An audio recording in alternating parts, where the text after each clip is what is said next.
Right now, somewhere behind your eyes, a dull pressure is building. Maybe it's screen glare. Maybe it's the coffee wearing off. Maybe it's just Tuesday. You reach for a small pill, swallow it with water, and go back to your day without a second thought. But the real answer to where that pain came from and what humans have done about it for the last 10,000 years is far stranger than a bottle in your medicine cabinet. Headaches feel like a modern inconvenience, something caused by fluorescent lighting, bad posture, and too many hours staring at a phone. And yet skulls pulled from Neolithic burial sites, some over 7,000 years old, tell a very different story.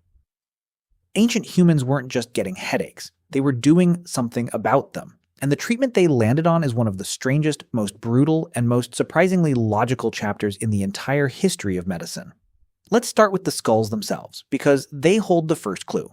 Archaeologists working across Europe, Africa, and South America kept finding the same unsettling thing. Ancient human skulls with neat, deliberate holes carved straight through the bone. Not battle wounds, not accidents. The edges were smooth, healed, rounded off by years of living tissue growing back around the opening.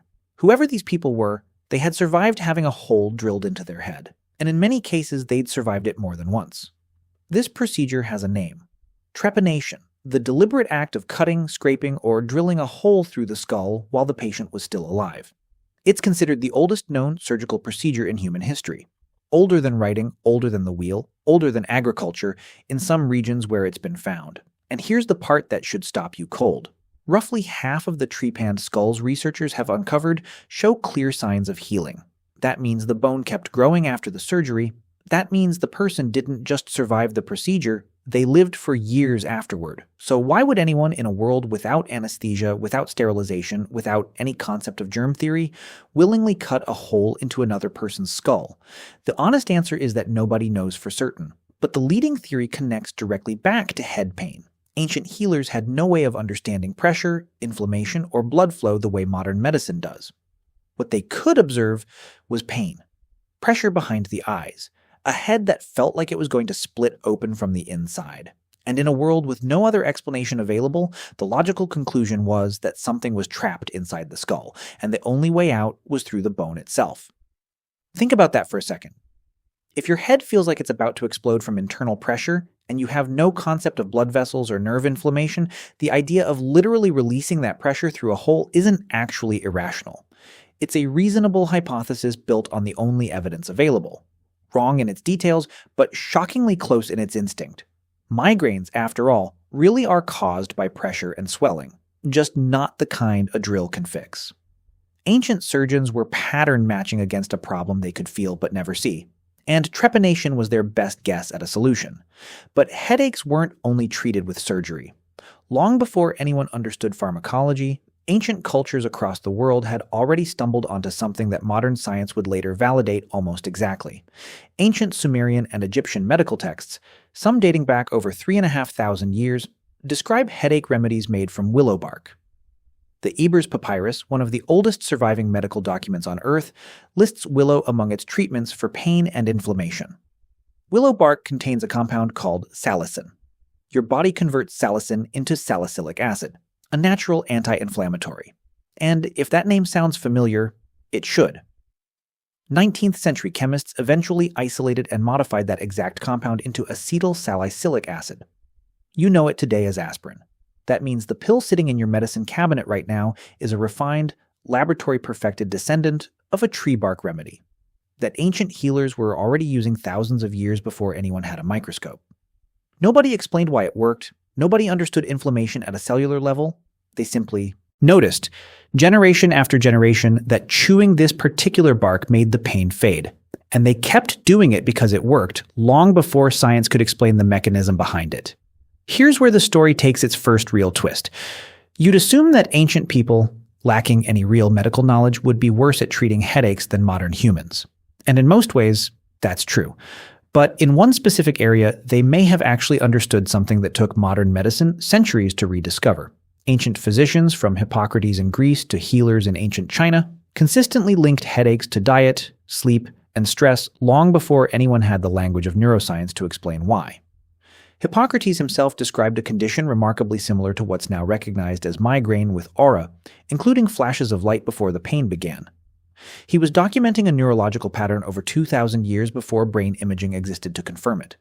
Compare that to the 20th century, when for decades, medical textbooks confidently insisted that migraines were caused by blood vessels simply expanding and contracting, a theory that dominated medicine for nearly 100 years. It turned out to be incomplete. Modern research now points towards something far more complex, involving nerve pathways, brain chemistry, and a process called cortical spreading depression, essentially a wave of altered electrical activity moving across the surface of the brain. In other words, for a significant stretch of modern medical history, doctors were arguably working from a shakier model of migraines than some ancient physicians who simply watched their patients closely and wrote down exactly what they saw. That's the counterintuitive twist hiding inside this entire story. Progress in medicine isn't always a straight line moving upward. Sometimes it's a spiral, circling back toward observations that were accurate all along, just dressed in better language and stronger evidence. Ancient healers didn't understand neurons.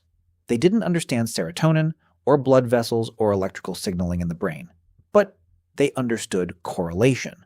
They watched, they recorded, and in some cases they got remarkably close to conclusions modern neuroscience would eventually confirm through entirely different means. Of course, not every ancient response to head pain aged nearly as well. Trepanation, for all its strange logic, was still an incredibly dangerous gamble. For every skull that shows clean healing, there are others that show no healing at all, meaning the patient died either during the procedure or shortly after. Infection was a constant, invisible threat that nobody at the time could see coming, since bacteria wouldn't be understood for thousands of years. And beyond surgery, some ancient cultures leaned on far more mystical explanations. Headaches were blamed on evil spirits, angry gods, or curses cast by rivals. Trepanation itself was sometimes performed not to relieve pressure, but to release a demon believed to be trapped inside the skull. So the same procedure that occasionally aligned with something resembling modern medical logic was, in other cases, rooted entirely in superstition. Ancient medicine wasn't a single coherent system. It was a patchwork of genuine observations sitting right alongside pure guesswork, and from the outside, both often looked exactly the same. Which brings the story back to you, sitting there right now with that same dull pressure behind your eyes. You reach for ibuprofen or a modern anti-inflammatory, and you probably never think about where that impulse actually came from. But you're participating in a ritual that stretches back further than most of recorded history. Somebody, thousands of years before you, felt that same pressure. They had no name for it, no scanner to look inside their skull, no way to know whether it was stress, dehydration, or something more serious. And they tried something anyway. Bark, a blade, a prayer, a hole cut carefully into bone. Modern life hasn't actually changed the headache, it's changed the explanation. You now know about dehydration, screen strain, tension in your neck and shoulders, blood sugar crashes, and stress hormones flooding your system. Your ancient ancestors had none of that vocabulary, but they had the same instinct you have right now, the drive to find relief, to explain what your body is doing to you, and to keep trying something, anything, until the pain finally loosens its grip. So the next time a headache creeps in during a long afternoon and you reach for a small pill without thinking twice, remember what's actually inside your hand. A refined, purified version of tree bark that ancient humans were already chewing on thousands of years before pharmacies, before hospitals, before medicine even had a name for itself. You're not doing something new. You're doing something ancient, dressed up in modern packaging, still chasing the exact same relief your ancestors were chasing with nothing but bark, bone, and belief. The pain behind your eyes was never new. Only the pill in your hand is.